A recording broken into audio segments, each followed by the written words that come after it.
Good morning my dear students. BSc BEd part third integrated के लिए अपना fourth unit का जो लास्ट टॉपिक जो है वो आज मैं स्टार्ट करवाऊंगा। पहले लास्ट क्लास में हमने पॉली एम्ब्रियोनी या बहुभ्रूणता की कंडीशन जो थी या उसके प्रकार, उसकी परिभाषाएं वो हमने पढ़ी। आज हम पढ़ेंगे पार्थिनोकार्पी। पार्थिनोकार्पी का मतलब क्या है? तो पार्थिनोकार्पी में एनिसेक फलन, आज जो अपना टॉपिक है वो पार्थिनोकार्पी।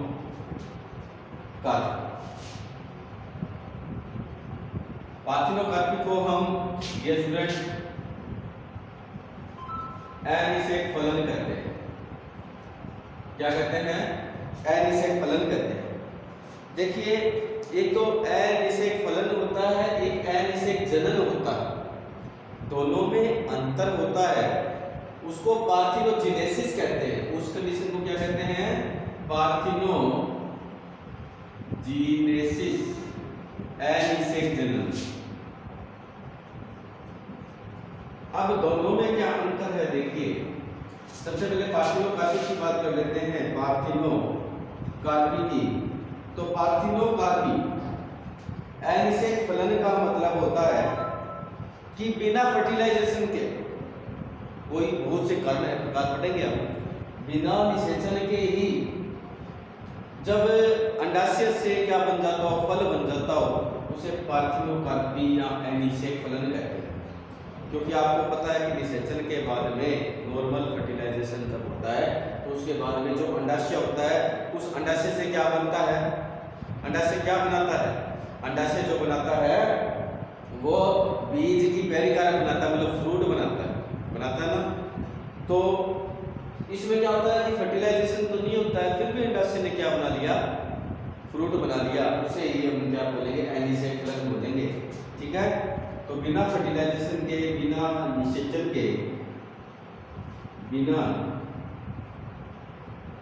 निषेचन के, अंडाशय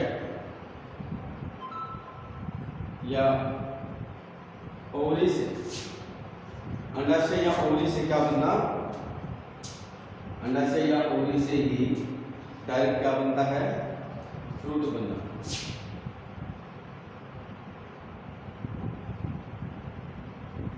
ही एनिसेक फलन कहलाता है। जबकि पार्थिनोजेनेसिस में क्या होता है? एनिसेक जनन में क्या होता है कि बिना निषेचन के जो सीड होता है, वो सीड ही डायरेक्ट बनता है। मतलब कहने का मतलब है कि बिना फर्टिलाइजेशन के बीजांड से सीड का बनना। अब बीजांड से सीड ऐसे थोड़ी बन जाता है, फर्टिलाइजेशन से बनता है ना। लेकिन बिना निषेचन के बीजांड से जब सीड बन जाते हैं तो उसे पार्थिनोजेनेसिस या एनिसेक जनन कहते हैं। तो डियर स्टूडेंट्स, ये आपकी तो बिना निषेचन के बीजांड से बीज का बनना एनिसेक जनन या पार्थिनोजेनेसिस कहते हैं। जबकि बिना निषेचन के अंडाशय से फ्रूट का बनना एनिसेक फलन कहलाता है। दोनों में अंतर आपको समझ में आ गया होगा। ठीक है। तो बीज रहित या बीजहीन फलों की उत्पत्ति को एनिसेक फलन कहते हैं। विंकलर महोदय के अनुसार विंकलर महोदय के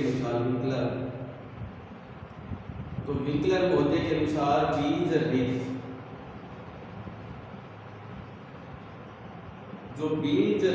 जो फल बनता है,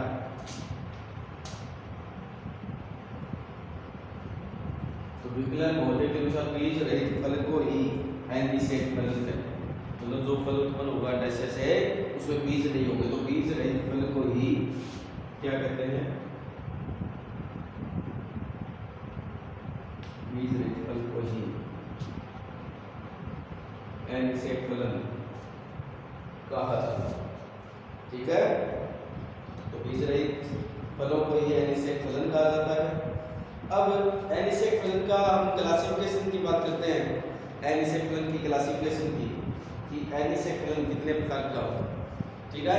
तो विंकलर पौधे की आपको परिभाषा भी ध्यान रखनी है कि विंकलर पौधे के अनुसार बीज रहित फलों को ही क्या कहते हैं, एनिसेक फलन कहते हैं। अब नेक्स्ट अगर बात करें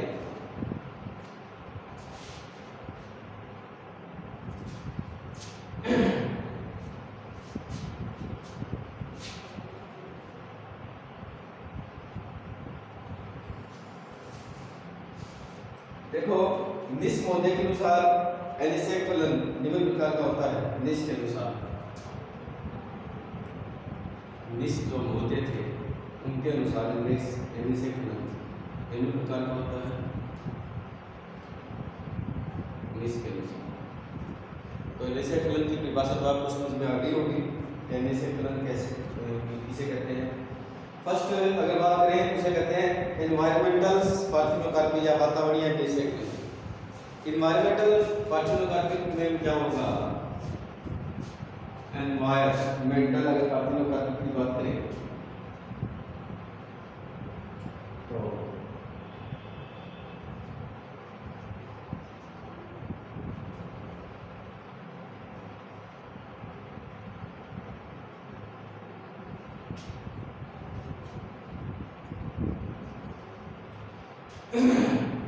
एनवायरमेंटल पार्थिनोकार्पी का मतलब होता है वातावरणीय कारकों के कारण।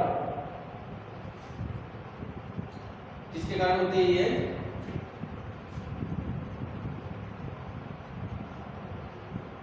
वातावरणीय कारकों के, मतलब ऐसे वातावरणीय कारक उत्पन्न हो सकते हैं जिसके कारण बिना निषेचन के हुए अंडाशय से क्या बन गया, फल बन गया। ऐसे क्या कारण हो सकता है, ऐसा कारण हो सकता है स्मिथ और कोकरेन ने बताया था कि टोमेटो में 10 डिग्री सेंटीग्रेड पर जो परागकणों का अंकुरण नहीं हो पाता है। ठीक है, स्मिथ पौधे ने देखा कि टोमेटो के अंदर एनिसेक फलन देखा गया। कि ऐसे देखा गया वातावरणीय कारक, कुछ ऐसे वातावरणीय कारक हो गए कि टेम्परेचर केवल 10 डिग्री सेंटीग्रेड हो गया। और जहाँ पर मतलब 10 डिग्री टेम्परेचर पर अगर हम टमाटर की फसल को उगाएंगे तो टमाटर की फसल में क्या होगा कि जो फल तो बन जाएगा लेकिन वो एनिसेक फल होगा। ठीक है, बीज रहित होगा। कारण क्या होता है, क्योंकि उसमें निषेचन नहीं होता। निषेचन क्यों नहीं होता, क्योंकि 10 डिग्री सेंटीग्रेड पर परागनलिका अंकुरित नहीं होती। परागनलिका जब अंकुरित नहीं होती है तो परागनलिका नहीं बनेगी, तो परागनलिका नहीं बनेगी तो वो बीजांड कोष में प्रवेश नहीं करेगी। ठीक है, डायरेक्ट ग्लूकोज से बता दिया और नर युग्मक भी नहीं छोड़ पाएगी और निषेचन होगा क्या, नहीं होगा ना। तो वातावरणीय कारक क्या हो गया कि कुछ वातावरणीय कारकों के कारण, जैसे कम तापमान के कारण जो होता है वो परागनलिका अंकुरित नहीं हो पाती है। बिना अंकुरण के वो बीजांड को या अंडाशय को या अंड कोशिका को निषेचित नहीं कर पाती है। ठीक है, तो ये इसका एनवायरमेंटल कारण हो गया कि किस वजह से पार्थिनोकार्पी उत्पन्न होती है। ठीक है, सेकंड जो कारक है वो जेनेटिकल पार्थिनोकार्पी, जेनेटिकल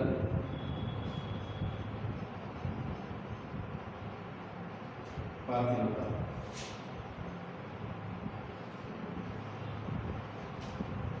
जेनेटिकल अगर पार्थिनोकार्पी देखो कि अनुवंशिकीय अनियमितताएं होती है।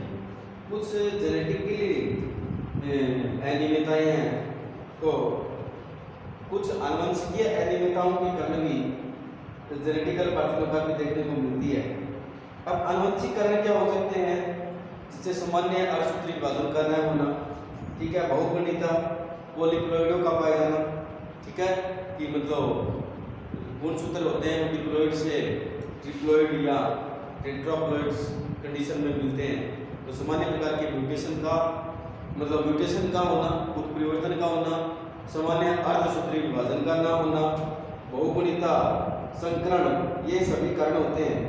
ठीक है, जिनमें क्या होता है जेनेटिकली पार्थिनोकार्पी पाई जाती है।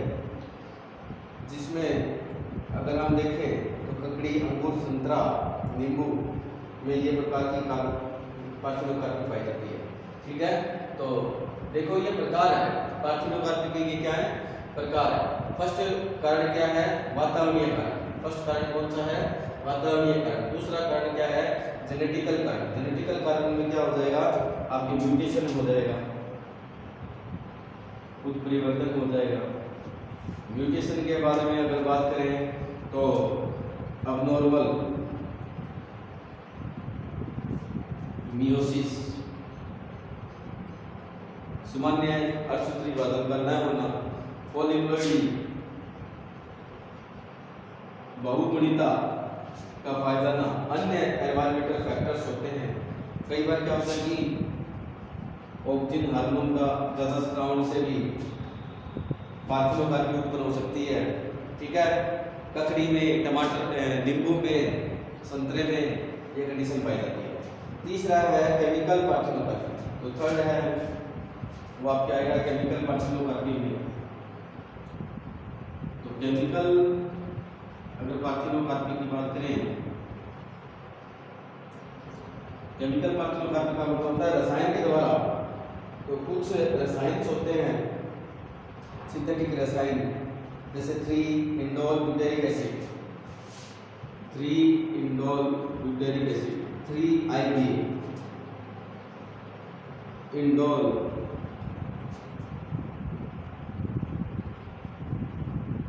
Butyric,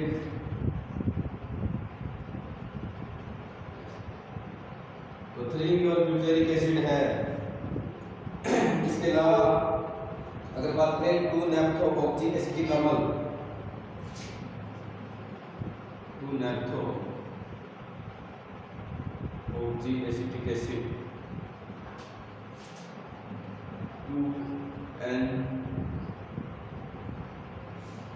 2NAA, two naphthoxy acetic acid.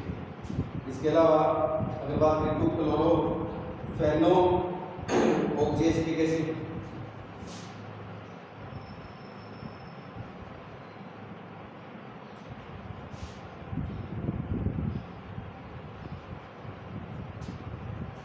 ये जो कार्य है इत्यादि से बीज रहित क्या बोलते हैं, फल की प्राप्ति हो सकती है।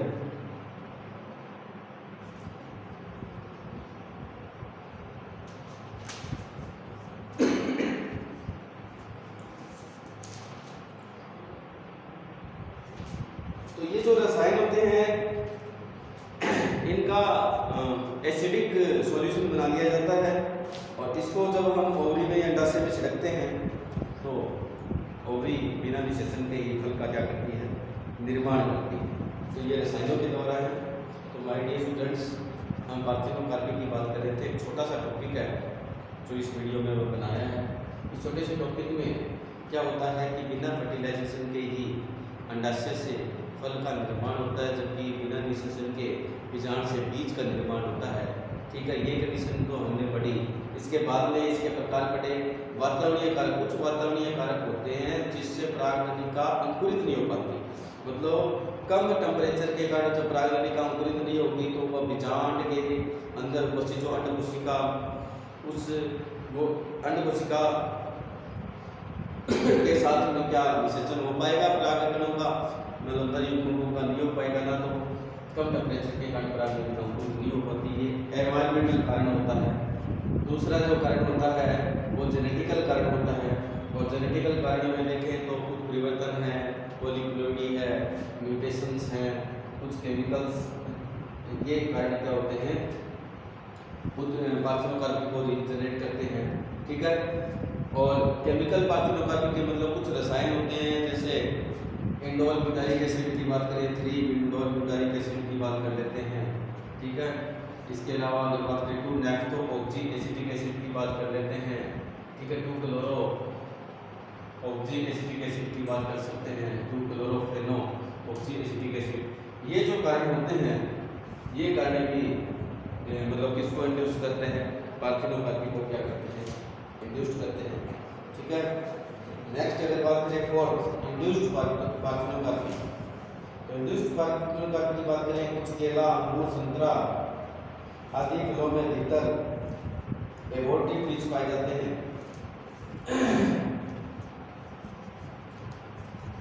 और अगर फोर्थ की बात करें,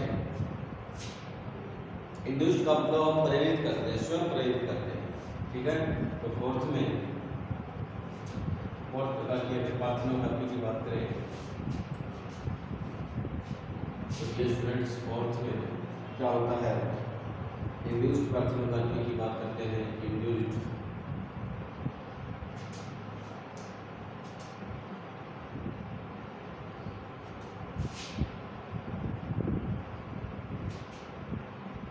इंड्यूस्ड प्रकार के पार्थेनोकार्पी में अगर बात करते हैं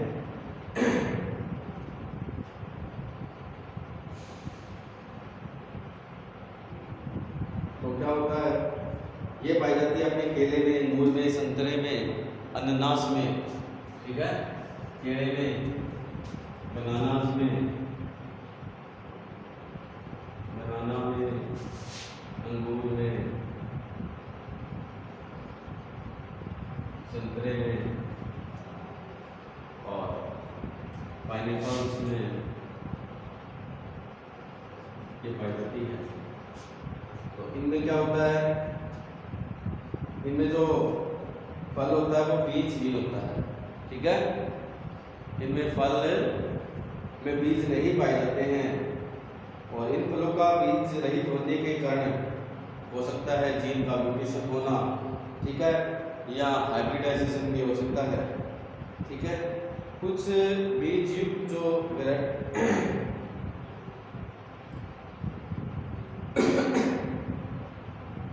अब इंड्यूस्ड कैसे हो गया, हम बात कर सकते हैं कि जैसे स्टिग्मा है, स्टिग्मा पे कुछ रासायनिक पदार्थों का स्त्राव कर दिया हमने, परागकणों को निष्क्रिय कर दिया, ठीक है, तो बीज रहित फल की प्राप्ति हो।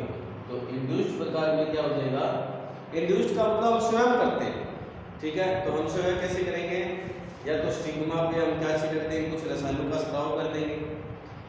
जब स्टिग्मा पे कुछ रसायनों का छिड़काव कर देंगे तो क्या होगा कि जो परागकण आएंगे तो उस रसायन के प्रभाव से वो सब नष्ट हो जाएंगे। तो नरी मेल गेमेट ही नष्ट हो गया तो क्या निषेचन हो पाएगा, क्या नहीं हो पाता है। दूसरा कारण ये हो सकता है कि हम पहले से ही परागण की प्रक्रिया को क्या कर देंगे, अवरुद्ध कर देंगे, तो वो परागकण स्टिग्मा पे पहुंच नहीं पाएंगे, ठीक है। तो इस प्रकार से बहुत सी प्रक्रिया को हम करके मतलब इंड्यूस्ड प्रकार से पार्थेनोकार्पी कर सकते हैं, जिससे बीज रहित फलों की प्राप्ति होती है। अब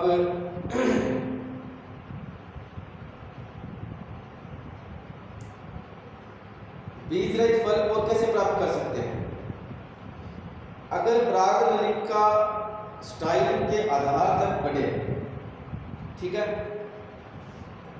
मतलब निषेचन के लिए पराग नलिका जो होती है वो स्टाइल के आधार तक बढ़े इस प्रकार से,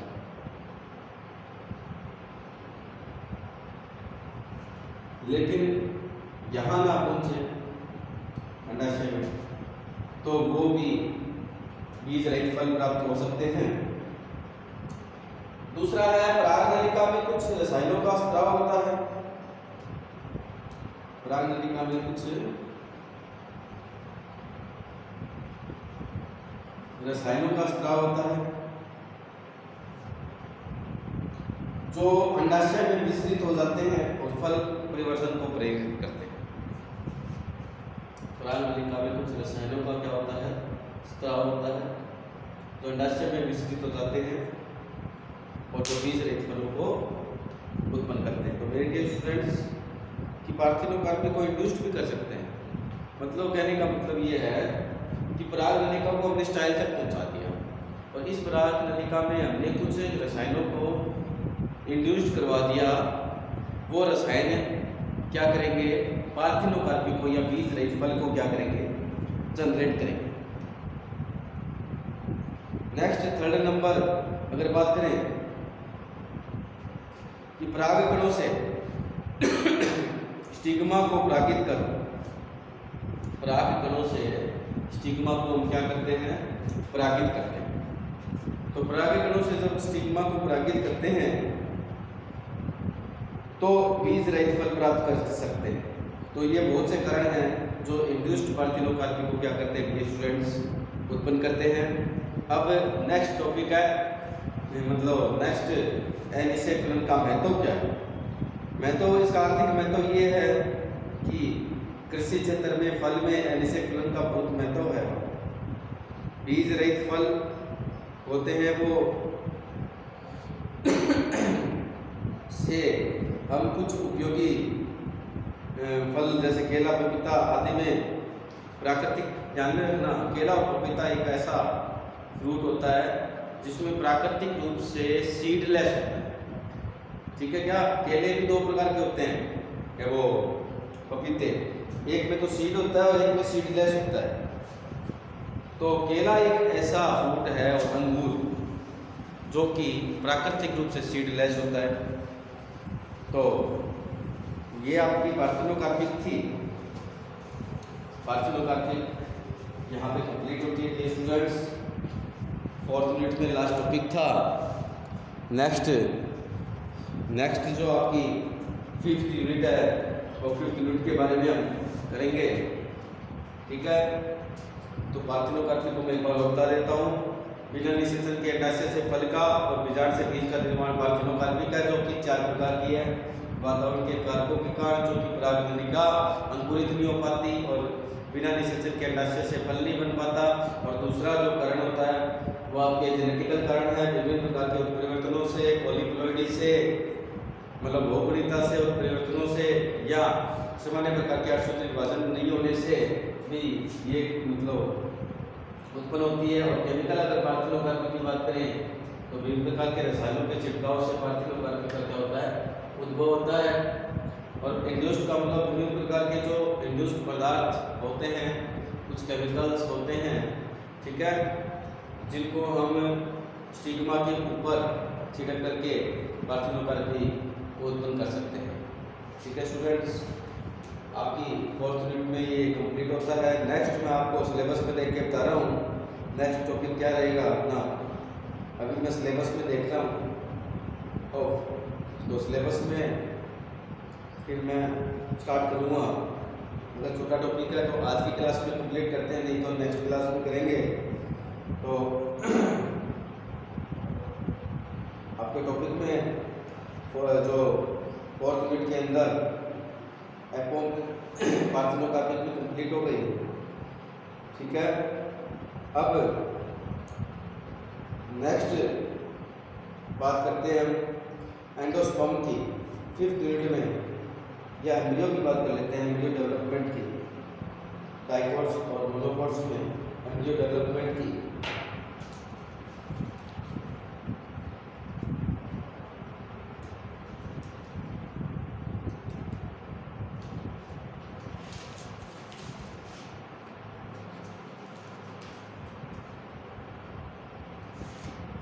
लास्ट यूनिट है आपके, तो लास्ट यूनिट में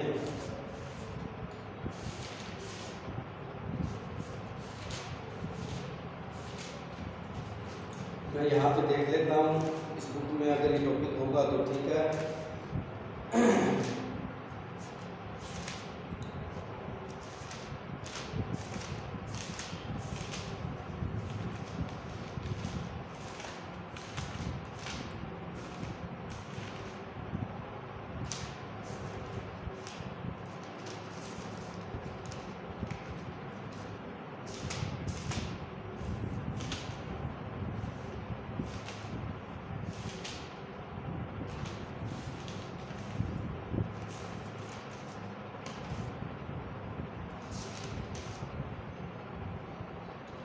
देखो एम्ब्रियो डेवलपमेंट की बात करें तो डाइकोट्स के अंदर एम्ब्रियो का डेवलपमेंट एक प्लांट था कैप्सुला बर्सा पेस्टोरिस, इसमें एम्ब्रियो डेवलपमेंट देखा गया। ध्यान में रखना, डिटेल स्टडी की गई है कैप्सुला बर्सा पेस्टोरिस में। तो कैप्सुला बर्सा पेस्टोरिस, ध्यान से देखिए ना, कैप्सुला बर्सा पेस्टोरिस में डिटेल्ड स्टडी की गई है, काफी डिटेल स्टडी की गई। तो इस कैप्सुला बर्सा पेस्टोरिस में डाइकोट्स में एम्ब्रियो का डेवलपमेंट किस प्रकार से होता है वो नेक्स्ट क्लास में करेंगे ये स्टूडेंट्स। ओके।